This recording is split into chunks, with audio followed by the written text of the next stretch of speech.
सतयुग में 100 यज्ञ करने वाले एक पृथु नामक राजा हुए। उनके राज्य अंतर्गत दयादेव नामक एक ब्राह्मण थे। वेदों में निष्णात उनके 4 पुत्र थे। पिता ने अपने पुत्रों का विवाह गृह सूत्र के वैदिक विधान से कर दिया। उन चारों बहुओं में बड़ी बहू अपनी सास से कहने लगी, हे सासू जी, मैं बचपन से ही संकटनाशन गणेश चतुर्थी का व्रत करती आई हूँ। मैंने पितृगृह में भी इस शुभदायक व्रत को किया है। अतः हे कल्याणी, आप मुझे यहाँ व्रत अनुष्ठान करने की अनुमति प्रदान करें। पुत्र वधू की बात सुनकर उसके ससुर ने कहा, हे बहू, तुम सभी बहुओं में श्रेष्ठ और बड़ी हो। तुम्हें किसी प्रकार का कष्ट नहीं है और न तो तुम भिक्षुणी हो। ऐसी स्थिति में तुम किस लिए व्रत करना चाहती हो? हे सौभाग्यवती, अभी तुम्हारा समय उपभोग करने का है। ये गणेश जी कौन है? फिर तुम्हें करना ही क्या है? कुछ समय के पश्चात बड़ी बहू गर्भिणी हो गई। 10 माह के बाद उसने सुंदर बालक का प्रसव किया। उसकी सास बराबर बहू को व्रत करने का निषेध करने लगी और व्रत छोड़ने के लिए बहू को बाध्य करने लगी। व्रत भंग होने के फलस्वरूप गणेश जी कुछ दिनों में कुपित हो गए और उसके पुत्र के विवाह काल में वर वधू के सुमंगली के समय उसके पुत्र का अपहरण कर लिया। इस अनहोनी घटना से मंडप में खलबली मच गई। सब लोग व्याकुल होकर कहने लगे, लड़का कहाँ गया? किसने अपहरण कर लिया?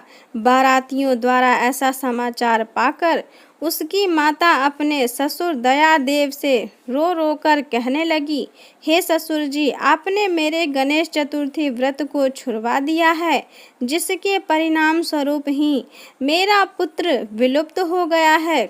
अपनी पुत्र वधू के मुख से ऐसी बात सुनकर ब्राह्मण दयादेव बहुत दुखी हुए। साथ ही पुत्र वधू भी दुखित हुई। पति के लिए दुखित पुत्र वधू प्रति मास संकट नाशन गणेश चतुर्थी का व्रत करने लगी। एक समय की बात है कि एक वेदज्ञ और दुर्बल ब्राह्मण भिक्षाटन के लिए इस मधुर भाषिनी के घर आया। ब्राह्मण ने कहा कि हे बेटी, मुझे भिक्षा स्वरूप इतना भोजन दो कि मेरी क्षुधा शांत हो जाए। उस ब्राह्मण का विधिवत पूजन किया। भक्ति पूर्वक भोजन कराने के बाद उसने ब्राह्मण को वस्त्र आदि दिए। कन्या की सेवा से संतुष्ट होकर ब्राह्मण कहने लगे, हे कल्याणी, हम तुम पर प्रसन्न हैं। तुम अपनी इच्छा के अनुकूल मुझसे वरदान प्राप्त कर लो। मैं ब्राह्मण वेशधारी गणेश हूँ और तुम्हारी प्रीति के कारण यहाँ आया हूँ। ब्राह्मण की बात सुनकर कन्या हाथ जोड़कर निवेदन करने लगी, हे विघ्नेश्वर, यदि आप प्रसन्न हैं तो मुझे मेरे पति के दर्शन करा दीजिए। कन्या की बात सुनकर गणेश जी ने उससे कहा कि हे सुंदर विचार वाली, जो तुम चाहती हो वही होगा। तुम्हारा पति शीघ्र ही आएगा।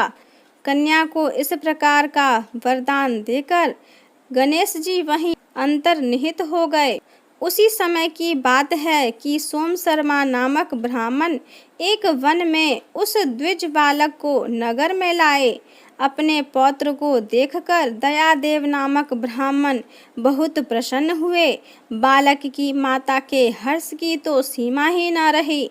साथ ही संपूर्ण नगरवासी भी प्रमुदित हुए। बालक की माता ने पुत्र को छाती से लगा लिया और कहने लगी कि गणेश जी के प्रसाद से ही मैंने खोए हुए पुत्र को प्राप्त किया है। उसे नए वस्त्र आभूषणों से अलंकृत किया। दयादेव तो बारंबार सोम शर्मा को प्रणाम कर कहने लगे कि हे द्विजराज, आपकी कृपा से मैंने खोए हुए पुत्र को प्राप्त किया है। खोया हुआ बालक घर में आ गया।